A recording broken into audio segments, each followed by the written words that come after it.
Sudbury News Talk. I want to show you something. Stand by. On the morning shift. Anything Could happen. Sudbury News Talk on the morning shift.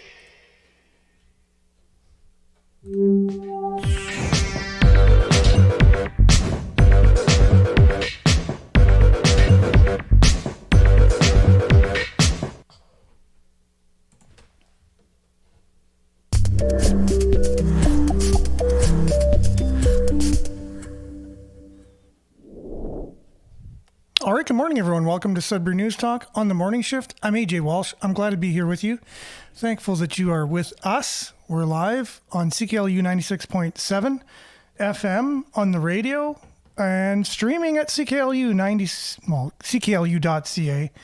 online. You just click on the Radio Player Canada app on the website and you can stream us. You can also download that same Radio Player Canada app, and you can take us with you and listen to us anytime, anywhere, on your favorite device.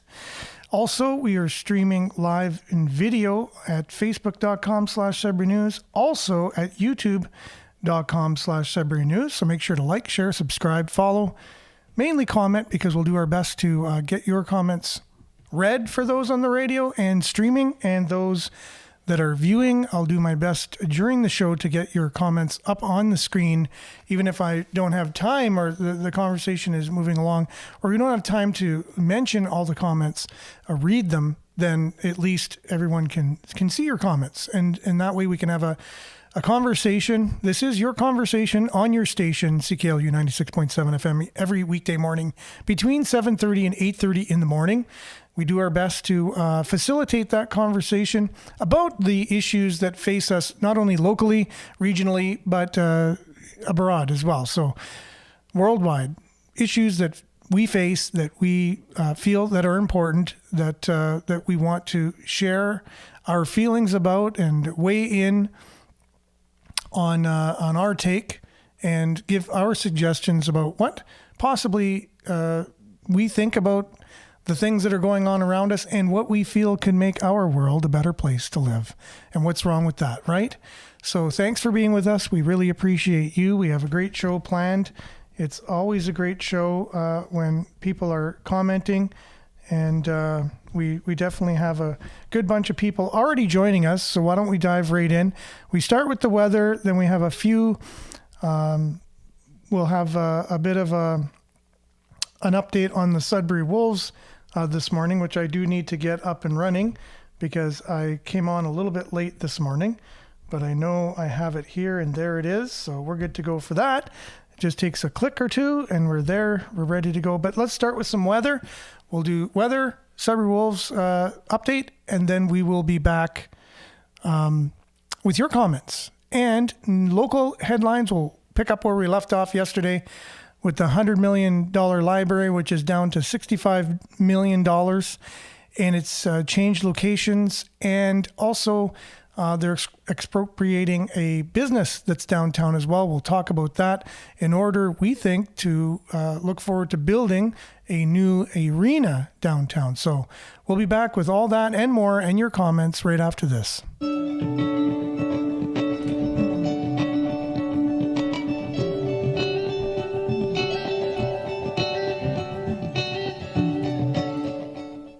Sudbury Weather is brought to you by sudburyweather.ca as usual. Current conditions at 0 degrees, so a little milder today. It's mostly cloudy. We can expect cloudy to continue. 60% chance of flurries or rain today. Winds will be gusting up to 50, a little bit windy. High of +3. Tonight, cloudy, 60% chance of flurries or rain showers early this evening, then partly cloudy. Low of -5. Friday, tomorrow, mainly sunny. Wow, I can't believe that. Okay, yeah, I can, because it says increasing cloudiness near noon. There we go. That's more normal. High of -2. Wind chill will be -11 in the morning and -4 in the afternoon. That is for Friday, right? Increasing cloudiness, -2. And then Saturday will be cloudy, -2. Sunday, chance of flurries, 40% chance. High of -4, cloudy Monday, -2, cloudy Tuesday, -4, cloudy Wednesday, -4. A lot of clouds these days, and a look at your clouds where you can see them on your satellite image over Northern Ontario. And that is your weather, brought to you by SudburyWeather.ca. We'll be back with a Sudbury Wolves update, your comments, local headlines, and more right after this.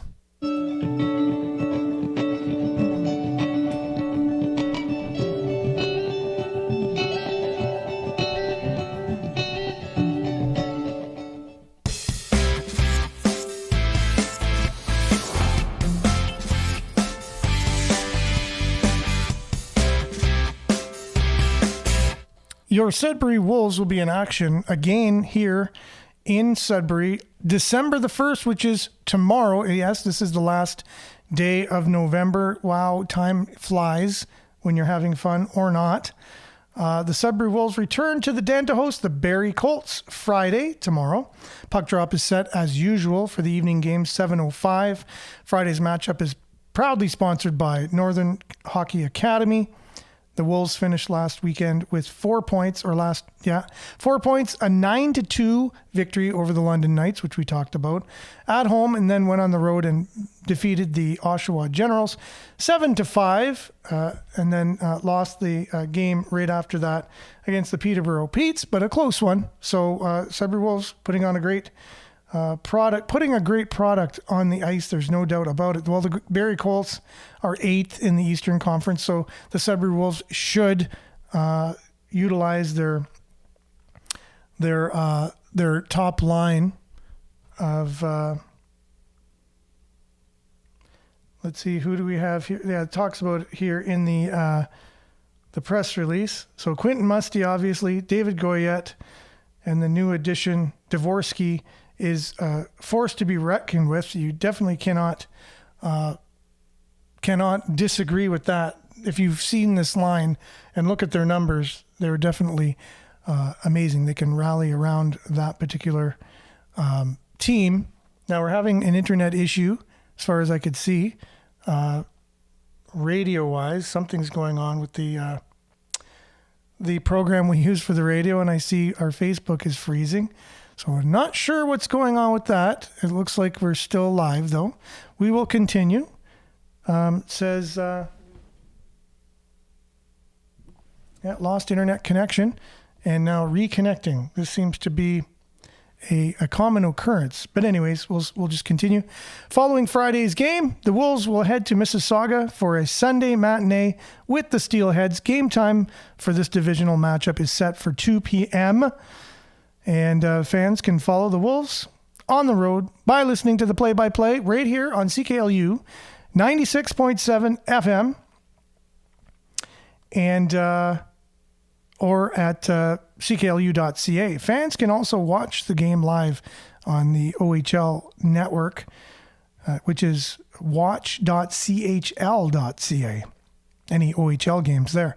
Pack the Den for Friday's matchup. As the single game tickets are selling fast with limited seating available. Secure your tickets early at greatersudbury.ca/tickets and at the Sudbury Arena box office.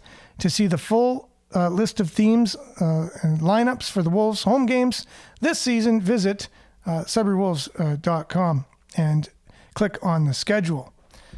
For more information, always visit SudburyWolves.com. You can get your information there. That's your Sudbury Sports, brought to you by SudburySports.ca. We'll be back right after this.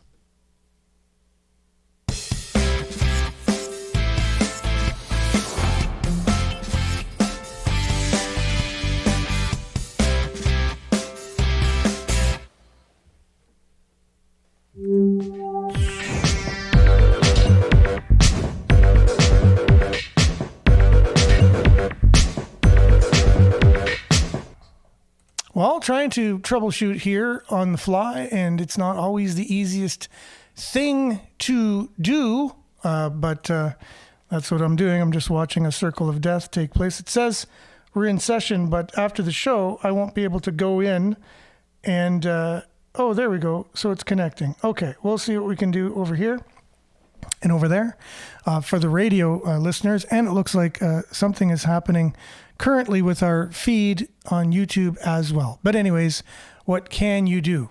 Just whatever. Something's up with the internet at our home studio these days. I'll have to figure that out. Currently, good morning, Monique. Thanks for joining us. A hand clap emoji for today. Good morning, Sudbury. Marianne, good morning from Barrie. Liked and shared. Yes, we'll be facing the Barrie Colts here tomorrow in Sudbury. Good morning, Marianne. Judy, good morning. And some of the viewers are saying good morning to each other. Just have to pay attention to that. And Belinda, good morning. Your existence brings a light into this world like no other. Be that beacon of light and hope for all to see. Put your light up on a hill so everyone can see it, right? Exactly. It's always good to be your best positive self. It encourages others, and a smile goes a long way, right? So thanks, Belinda, for that. Liette, good morning from Collingwood. Hand clap emoji as well. As usual, David is our good morning, take care, stay safe. That's his tagline, and hope you are doing the same, David. Thank you very much. Danica, good morning from Cape Real, heart emoji. Good morning, everyone. Happy Thursday from Victoria. And yes, good morning and happy Thursday to you as well. Maurice, good morning, double heart emoji.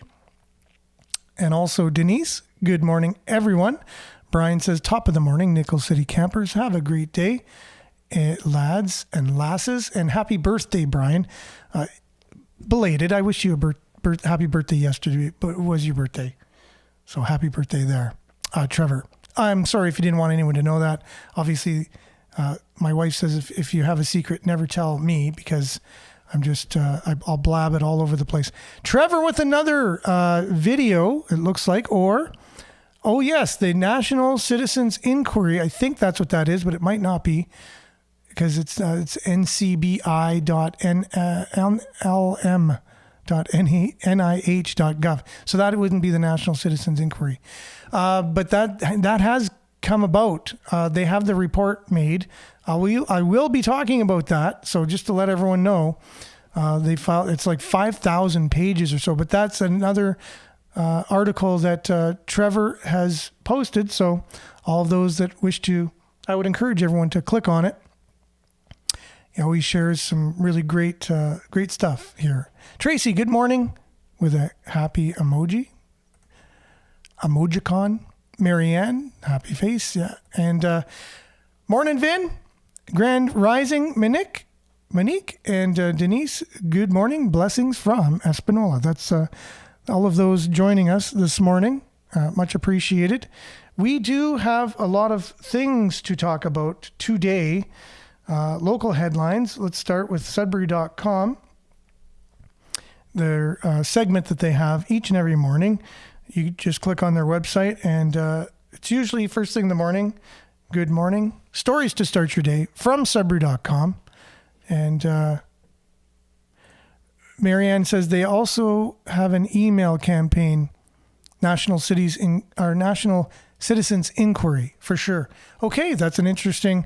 So if someone's interested in that, check it out for the email campaign to get the word out on looking back at how our country handled the pandemic. How did we handle it? Did we do a good job? Could we have done things better? This is what this inquiry did, because apparently the government wasn't going to do one on their own. So Canadian citizens, which I was told by many people is the government. So really, it's the government doing it, but just taking initiative on their own rather than waiting for the elected government, which nowadays seems like a different thing, to do that on their own. So we did it for them. So there's a 5,000 page report out there talking about that. So look for it, and you can see how good of a job we did as a country with handling the things of the pandemic. Not sure what's happening with my internet and the radio. Just things are going all over the place. Hopefully by the end of the show, we will be able to have, I'll be able to fix that. Anyways, it is what it is. So there's a rally today to save Sudbury's consumption site. It's happening today.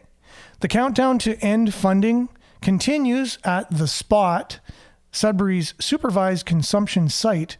But supporters hope that a rally today will demonstrate the need for the funding to be held at Memorial Park on the side nearest to the YMCA at 4:30 p.m. That way people can get off work and then get out to support the rally, right? So making it a time that everyone can be there. The event is billed as a rally and banner drop. For the last few months, the spot has been pushing for the provincial funding they applied for 2 years ago. Though staff has told Sudbury.com in previous interviews that they are unsure why the funding was not approved earlier, the province is pointing to a shooting that took place. The province is using the excuse or reason as a shooting that took place at the consumption site in Toronto in July as a reason to reevaluate every site in Ontario. So the reason why they're reevaluating it would be because Alberta already kind of went through this before, like they did with the photo radar, and there's things that can be learned by the safe consumption sites. Are they so safe? Are they safe? Right? So is there a darker side to them? Could they attract activities that aren't so safe around them too, right? So I guess they're just wanting to make sure they do something before they continue to go full steam ahead. Even though people say the debate's over, you just got to do something. Don't stop trying to think. Just go ahead and do, and spend taxpayers' money on it. That seems to be the saying of our government these days. Debate's over. Let's do something, even though it's not 100% known the facts. The debate's over, and we're going to just spend billions of dollars and do things. So this particular government, at this particular time, for this particular issue, has said, we need to halt this and look at it and see if this is the safest route to go. Now, I know even though they did promise money in the first place, which they should have came clean on if they promised it, obviously. So anyways, we'll have more on that and maybe tomorrow how that rally went downtown today. Feedback sought on proposed tax incentive for residential builds. So again, keeping with the city, key details in a proposed tax incentive for the development of multi-unit residential buildings have been released in a report prepared for the city's elected officials. The program would include tax incentive equivalent grants, which serve to rebate a portion of the taxes back to the property owner. Under a tax incentive equivalent grant, the difference between the taxes levied using the property's assessed value, both pre and post development, are rebated to the owner for a set number of years. The proposed plan will offer a 5-year grant to developers who build between 30 and 100 residential housing units. During the first 3 years, the grant to the property owner would be equal to 100% of the tax incentive. Years 4 and 5 would find the grant decrease to 50%, and a 10-year grant would be offered for developers who would build more than 100 units. During the first 5 years of the program, the grant would equal 100% of the tax incentive, the tax increment, while years 6 through 10 would drop it down to 50%. Now, I know a lot of people listening to that are going, blah, blah, blah, blah, blah, blah. That's just a lot of percentages and things like that, not really getting what's going on. So they want to reward people who are going to build right away with this incentive in terms of 100% if they build between 30 and 100 units. So the big developers will definitely take advantage of this right away because they're already set up. The ones that were already going to build these, had plans to build a 30 to 100 unit building, are going to reap the rewards of this because it takes a lot to build a house, let alone a duplex, let alone a triplex, let alone a 10-unit building. 30 units is a big undertaking. You have to get a lot of whatchamacallums. Go to the city and you have to get approvals for a lot of things. You have to have a lot of your ducks in a row, a lot of money, a lot of investment. You have to have deep pockets. You have to plan for a long time. So the big developers will definitely reap the rewards of this incentive. others that come to the game going, hey, we can afford this now that there's an incentive, they'll be too late. They might get the 50 or the 10% or whatever by the end of the game. Okay, so going on to the next story from Sudbury.com. This is one that will lead into our library discussion. Wacky Wings property to be expropriated by the city. Filling the final piece of the puzzle, the city of Greater Sudbury has been cleared to expropriate 187 Shaughnessy Street in downtown Sudbury. The property houses the Wacky Wings restaurant and is the final property on its block the city has yet to purchase. Expropriation, this is a quote from Lefebvre in the city. The expropriation does not impede us at all to keep negotiating, but it's making sure that we protect our ability to move in at the time frame that we want to move. Lefebvre explained to Sudbury.com after November 28 City Council meeting at which the decision was made. The time frame is 6 to 9 months, after which the city will own the property, regardless of whether they've come to an agreement with its owner. So this is kind of what happens, right? You wonder. You say, how's the city going to buy all this property downtown? Yeah, that's Brian. I mentioned your birthday on the radio, but and on the stream, but you said you already put it on Facebook anyways, so everybody knows. You're trying to keep it under 55, which is great. Appreciated. So there's all kinds of really good comments coming in here. I'm just going to get them up on the screen until we get to our current conversation. Much appreciated, everyone. Keep the comments coming. So yeah, that's the way it looks. If the city's got to buy all these properties downtown, some businesses might say, I don't want to sell. I'm happy running my business. It's something that I don't have any other thing to do. This is my business. There's no other place it can go. I'm happy here. And the city says, yeah, but we want to build a building. We want to build an arena. So here you go. And that's what happens on any level of government, right? So let's say you own a farm and the federal government says, we got to build a highway, or there's a train that's got to go through here. It's the easiest route to take. They can take your property, right? So just something, and it is what it is.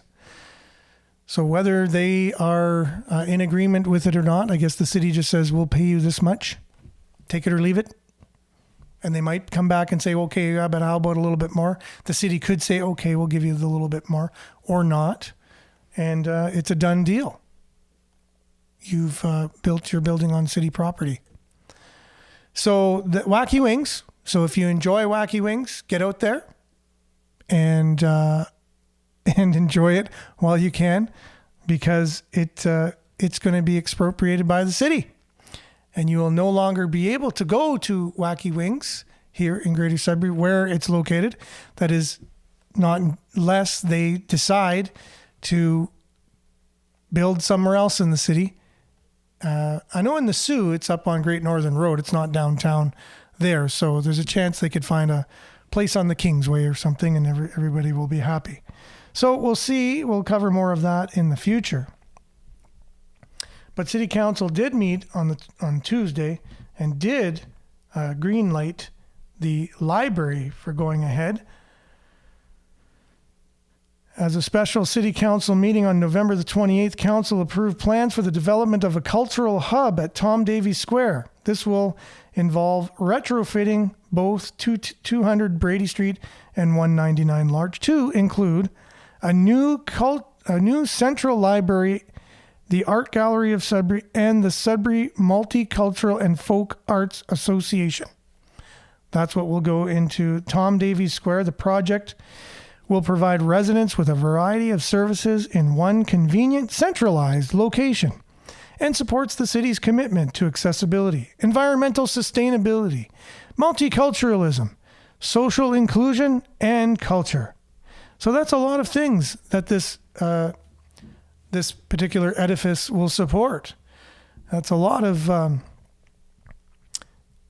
things. To make room for these new services at Tom Davies Square, a municipal services relocation project will move some municipal services around in the building, kind of thing, move offices around so they can actually build this thing where they want to build it in the building.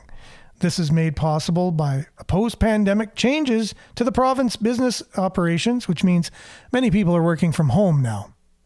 They're not in the building anymore. So why not make use of the space? The new direction for the project stems from a council resolution in February 2023, where council directed staff to explore alternatives to the Junction East project in order to balance the achievement of project goals with the economic realities faced by the municipality. Through this analysis, a retrofit of Tom Davies Square emerged as the best cost-effective alternative for the project. This allows the city to consider the cost savings for additional capital projects to further enhance quality of life for residents. Interesting.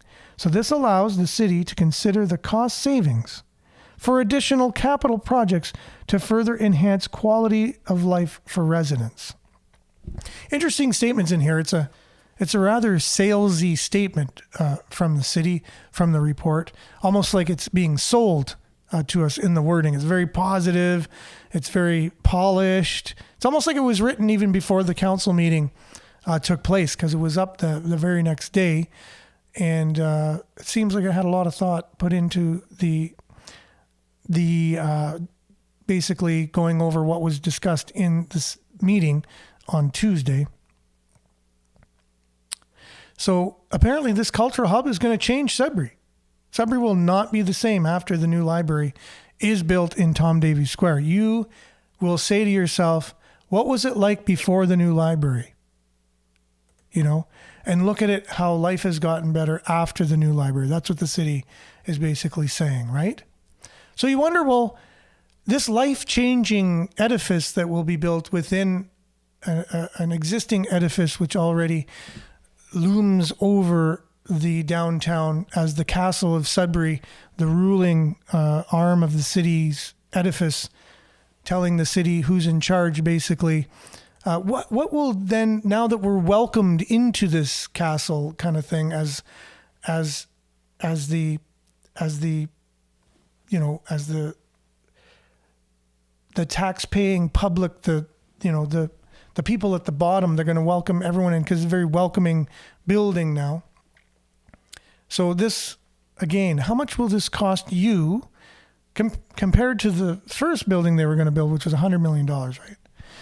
But first, we have to go through a little bit more of the selling. Creating a cultural hub at Tom Davies Square provides several benefits, including enhancing the number of services for residents in one location, making use of an existing municipal asset, and realizing operating cost savings compared to building a new facility, which I do agree with.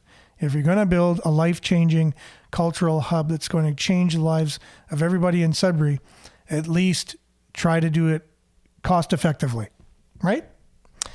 Okay, transforming the existing City Hall facility serves as a catalyst for further downtown revitalization by establishing an accessible, inviting, contemporary, people-oriented space for connecting residents to each other, as well as to art, information, and technology.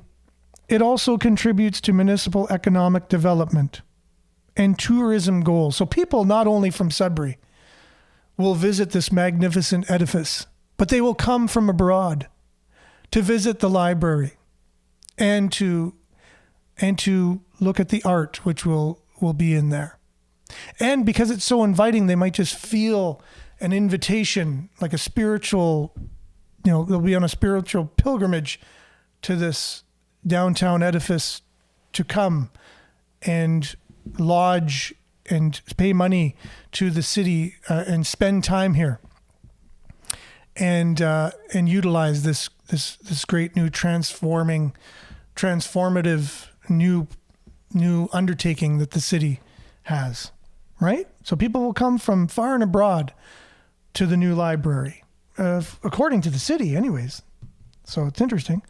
So how much will this cost? Council approved amended resolutions changing the total project budget from 68.8 million to 65 million. This includes up to 37 million in municipal funding, but I heard it would be a little bit different numbers on CBC, but anyways, this includes up to 37 million in municipal funding, with funds provided by debt already secured for this project, which we talked about on the show before. They've already secured this money anyways, right? So they're just using the money they already obtained. They already got a loan for it. So proactive thinking, I guess. With funds provided by debt already secured for this project, if funding from cultural hub partners and or external funding sources is less than anticipated, so they're anticipating money's coming in, but it's not a for sure thing. So we don't know if we're going to get the extra money. We're only slated to pay 37 million, but there's additional costs that we're anticipating, but it's not a for sure thing. So there might not be other money coming in, right? So if funding from cultural hub partners or external funding sources is less than anticipated, council approved the provision of additional municipal funding up to the approved budget amount. So it's 37 million, and we're hoping we're going to get money from someone else. But if we don't, we'll just pay for it. So we'll pay the full $5 million that it's going to cost, which is only $35 million less than the original standalone, beautiful, transformative downtown transformative building, which would have been the $100 million library to begin with. And are we going to know exactly how much this thing cost afterwards? Like, let's say it's built. Are we now going to go back and say, actually, it cost 85 million? Well, you know what? The inflation and everything that doesn't exist, that Chrystia Freeland told us about, didn't exist. Well, that inflation that actually does exist, that we were told didn't exist, well, it actually put the cost up for this library. So now it's 85 million. So now it's only 15 million less than they're originally projecting, which everyone was against. They heard 100 million and everyone went wild. It's kind of like those stories when you say, you know, you got a dent in your car. You're a teenager and you went out and someone dented the family car. Put a dent in the side of it. And you're like, oh man, my parents are going to be really upset with this. So you think, oh, I know what I'll do. I'll tell them I got in an accident and the car's a write-off first. And then they'll be like, oh no, the car, you got in an accident. Are you okay? What happened? The car's a write-off. Yeah, it's totaled. There's no more car. I'm just kidding, Mom. Just kidding. Why would you do that to me, AJ? Why would you do that, Mom? But really, I was at the grocery store and someone opened their car door and there's a little dent in the side. Or whatever. Oh, okay, that's fine, you know. So you say something first that makes everybody go, what? And then, oh no, it's not 100 million. It's only 65 million. Oh, okay. Oh, only 65 million. Okay, that's good. Wait a minute. If you would have told us from the beginning you're going to build a new library downtown, it was going to cost $65 million, even if you were going to retrofit Tom Davies Square, most of the community would have been like, what? What? $65 million to build a library? Really? Positive of it. But because it was $100 million at first, oh, no, we're doing fiscally responsible things here. Don't worry. We know it's your money and we're not going to misspend it. We know you're upset.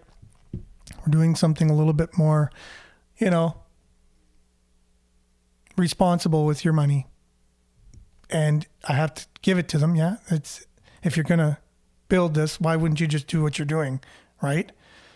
Anyways, I don't know if I'm for either of them, the $100 million library or the $65 million library, which probably will turn out to be all close to $100 million by the time it's done anyways, right?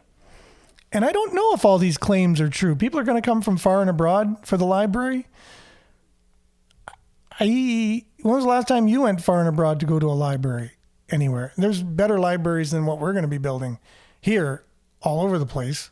Like, did you ever travel to go see one? An art gallery, maybe. Maybe an art gallery. But, you know, every city's got an art gallery pretty much. And they're not art galleries you travel very far to go see if you're in the city already. I would make the argument that Costco brings more people here than this new library will bring. I will make that argument. And I'll even go out on a limb and I'll try and back that up. That more people come from North Bay, Timmins, Sault Ste. Marie, and the area in Northern Ontario to our Costco in Sudbury than would come to go to the library. Now, mind you, that should have said that in this article. While people are here going to Costco, they might say, hey, they got that new art gallery thing. Let's go check that out. I don't think they're coming here for the art gallery and say, oh, we're here for the art gallery or the library, or just because this building is so welcoming or so sustainable. Let's go to a very sustainable, welcoming, all-inclusive building. You know, what's important to people? What people don't go to places because of that. And Costco is very welcoming. I've never seen them turn anybody away going in. They're pretty sustainable. It's just a big warehouse, you know. What's the difference? A big warehouse with food in it and supplies. That brings people from far and wide, right? Because it's practical. People need food. They need food at good prices, and they need to stock up. So that's why they go there. That makes sense, you know. So yeah, but at the end of the day, so these claims are interesting. It just shows you something about the mindset of these people that are there making these decisions. It really does. It really does. It shows a little bit of disconnectedness to other people and reality. Again, that's what we're talking about. In politics, when you work for government, you eventually get detached from reality. You just do. Because you're going to your office every day. You got a parking spot downtown. So there must be parking for everybody. I got a parking spot. And it's right here beside my office. You go into this really great building. Hey, the thing's broke in the building. Don't worry about it. We have unlimited funds to fix it. Oh, we have 3 people who are designated. We have the guy who manages, the assistant manager, the assistant to the assistant manager, and then the guy who actually does something to be able to fix that thing that's wrong. And there's unlimited money. And if he doesn't fix it, we'll call in someone else. And because money's no object for us. And you start living in that environment for a while. And you start to lose sense of reality. That's not the way life works for other people. You know, people have budgets. People have limited budgets. People have a lot of stresses outside of just unlimited budgets and money. You can just whatever, you know. But according to these people, this is the greatest thing since sliced bread. And if, it's $37 million, we're going to pay for this thing of our own money. Hey, and other people are going to pay for it. But if they don't, we'll just pay the rest, right? Because we have unlimited money. Where's this other money coming from? Okay, so it's $65 million minus 37. That's what we're kicking in. So if no one else kicks anything else in, yeah, we just have another 30-some million dollars lying around. We'll just kick in. What? How does that make sense? Does that make sense in your household? You know what I mean? I'll just kick in extra money. Yeah, don't worry about it. We have a budget. Where do you get the extra money from anyways? Like how would you get an extra $30 million from if you just said, yeah, you know what? I'm going to buy that new car. I have a budget set aside for it. But if I can't afford it, I'll just come up with another double the amount for the car that doesn't exist. People can't do that. They cannot do things like that. But governments can, and they do. But you know whose money it actually is? It's actually your money. Because they can tax you. They get it from you. That's so strange. It's a strange concept. They'll just kind of spend, and then, wait a minute, we don't have any more. Oh, I know where I can get more, where I get it from all the time anyways. You know, and it really, again, really, it's going to stop. It eventually has to stop. Eventually, people run out of money. That's where you're getting your money from, right? And that's what's happening now. That's what's happening now. People are running out of money. We're at the point. And I've always thought, I've ran several different businesses, and that's why I know it's not reality the way the government operates. Because as a business, you'll be bankrupt if you run like that. If you go into too much debt, then the interest on the debt, and you're not making enough money, eventually you can't pay your debts, and you can't pay your hydro. The hydro shuts off. You don't have a business. End of story. So I've always, thought, it seems like anyways, they keep coming back to us more and more and more and making excuses of why they need the money more and more and more. And today it's the carbon tax. That's the newest thing for the federal government anyways. It's this idea that, we'll just tax you and the climate's going to get better somehow. Climate's not going to get better if you tax me. But anyways, it's the reason, right? There always needs to be a reason why you're going to be taxed more. But I noticed there's this trend all the time of just coming and taking and coming and taking and coming and taking and very little giving from the government or doing good things that make sense. They might give, which they do. They give, like they get their hands in everything. They give money to businesses, to one business and doesn't give it to another. So that one business has a unfair competitive advantage because they got taxpayers' money. So the two business owners are in business. One business owner gets a big, huge grant from the government, from your tax dollars. From that other business owner's money, his competitor gets a big installment, which then gives him or her or they a competitive advantage. And they can put their competitor out of business through our tax money. So the government goes around giving grants and giving money to businesses thinking, oh, we're helping the economy. It just really... It's not a good thing. So the more I saw things like that and just mismanagement all the time, and then things going up, and then WSIB, I don't even want to start talking about that. That's a racket and a half. So, but it's a government-run program. They want everyone to be safe and insured, and so it costs you more money. So as a business owner, when you have an employee and you pay them minimum wage, you know how you get deducted off your check? Well, businesses have to match all those deductions too. Your CPP and all these things, they have to match all the taxes. So the businesses have extra expenses for employees over and above. So there's a lot of people who are just like, oh, business owners, they exploit people and the minimum wage has to go up and blah, blah, blah. Okay. Well, that $15.50 an hour or whatever is actually like $18.50 an hour to the employer because there's extra costs. And from the government. So the government's taking from the employee all those deductions. Arguably, let's say 25% of their pay they're taking away, but they're also taking 25% from the business owner who's paying the wage. So anyone who's working in this country, the government's getting 50%. Through taxes, for different things. That's incredible. And then you take your money you got, you go out and everything's taxed 13%. 13% is a very high tax to be taxed. But then there's hidden taxes in your gas. So gas is mostly tax. So tax everywhere. So I started seeing this and it was just running rampant. And because we're a more socialist country and Canadians are very lethargic about apathetic about how they, deal with their government and issues, and they just take whatever's given to them, I'd be telling people, what the heck is going on? I was like, I don't know. It is what it is. It's like, what? You're not mad?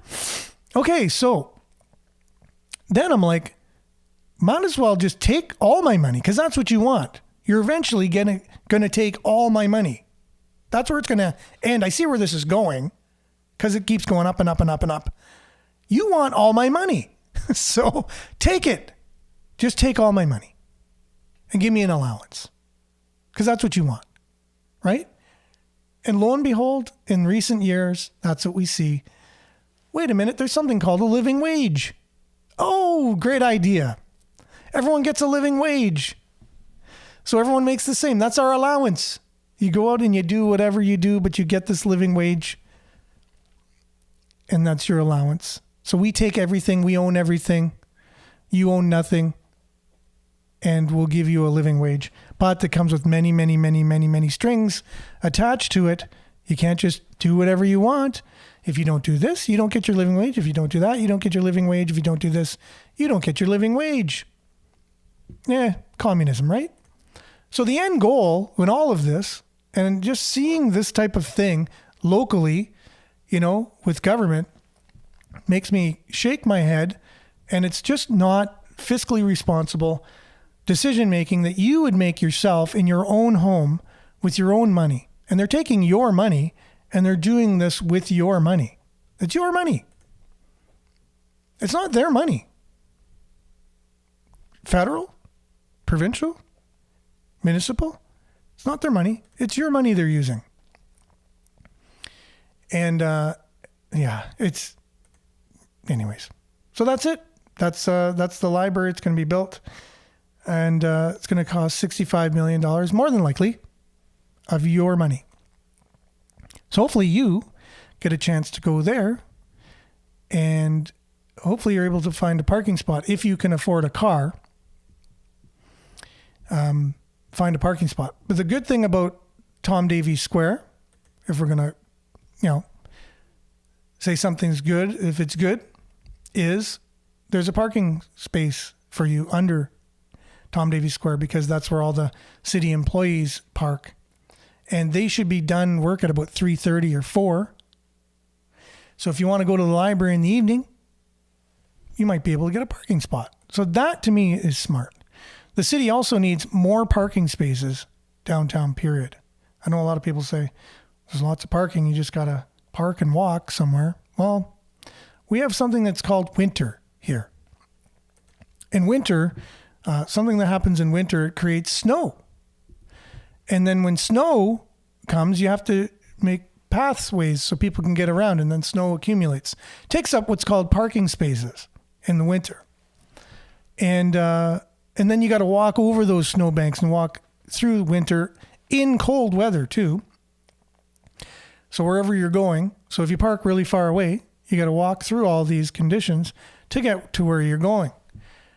I mean, you could easily just make a parking complex downtown that's sufficient for any of these really great, if you're going to revitalize downtown and bring everyone there and bring everyone from far and wide to go to the library, you're going to need parking spaces, because what are people going to walk from all these far and wide places to come to the library or come to the new arena?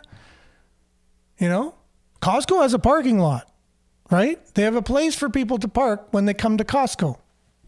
It's a big parking lot. There's enough parking spaces at Costco for the most busy day at Costco. I've never heard anyone say, other than, well, maybe I had to park far off in the parking lot or whatever. There was a lot of people there in that day, at that time. But I've never heard anyone say I couldn't find a parking spot at Costco. Never. That's a business. Planning for a business. That's what they do. Whenever government gets involved, that's funny how government comes in and regulates businesses and says, you got to do this, you got to do that, you got to do it like this, you got to make sure you do that. But then when they're involved in their own projects, like let's say a hospital. Have you ever been to the hospital and not had a parking spot? I have. I've been to the hospital and there's not enough parking. And that's, government funding and, planned by government entities, run by government entities, right? They don't have enough parking at the hospital. And who's that paid from? Whose money went into paying for the plans of that building, the activities that go on in that building, how that building is conducted and how those services are run, whose money goes into that? But yet there's not enough parking for the people that pay for it. I don't pay for Costco. My money didn't pay for Costco to be built, maybe in some roundabout corporate welfare thing, possibly, to some extent. However, I didn't pay for it, and there's enough parking. So that's a weird thing, right? How does that exist? I didn't pay for it, there's enough parking. I paid for it, there's not enough parking. It's just weird. So it's just the state of the world we live in. It's something that I've been thinking about a lot lately, about the mindset of people that are in these positions to make decisions on our behalfs. Have they lost touch with reality? I think there's something like that going on. I think it's more prevalent at the highest levels. Let's say the federal, it's more prevalent there, and it's still prevalent in our provincial, and it's still prevalent, I think, at our municipal levels as well. I don't know what it is. Is it like a virus or something? No, I think it just comes over time. Like I said, you just become climatized to the environment. You know, all these people, especially if you're new. It's hard to be new and come into these things and make changes because everyone invites you to their parties and you get there to be their friends, and they tell you, well, the reason why it's been like this all these years is because of this, and you're one of the club now, and it's just, and then eventually you get climatized to it and you're less able to make changes.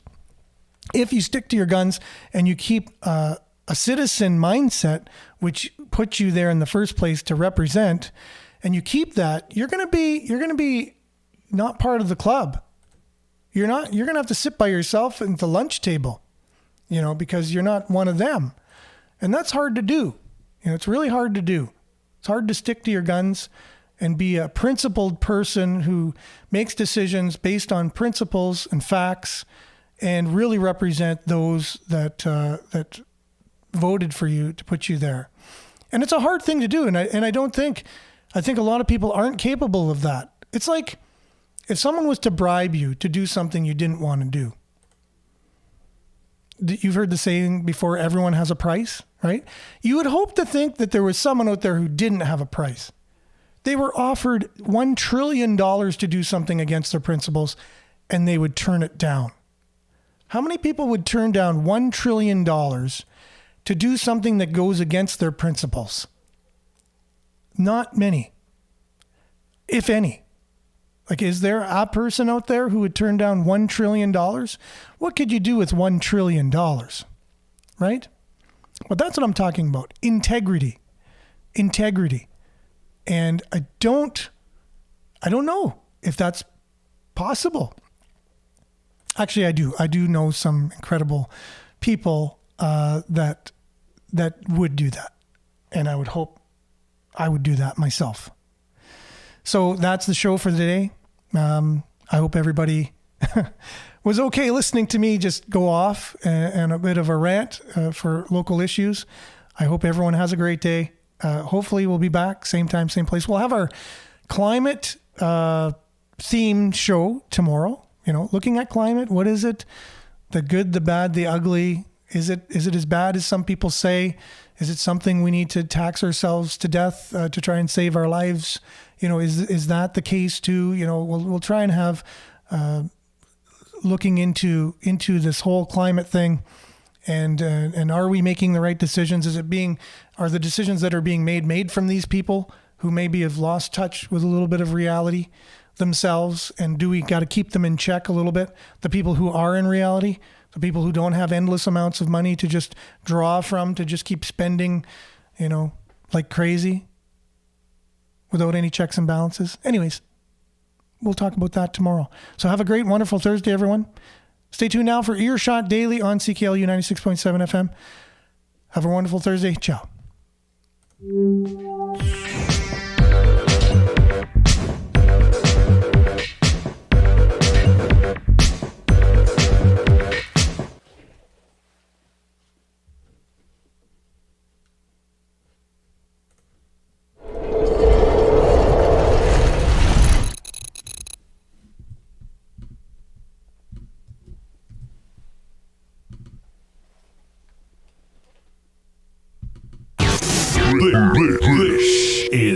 Sudbury News Talk on the morning shift.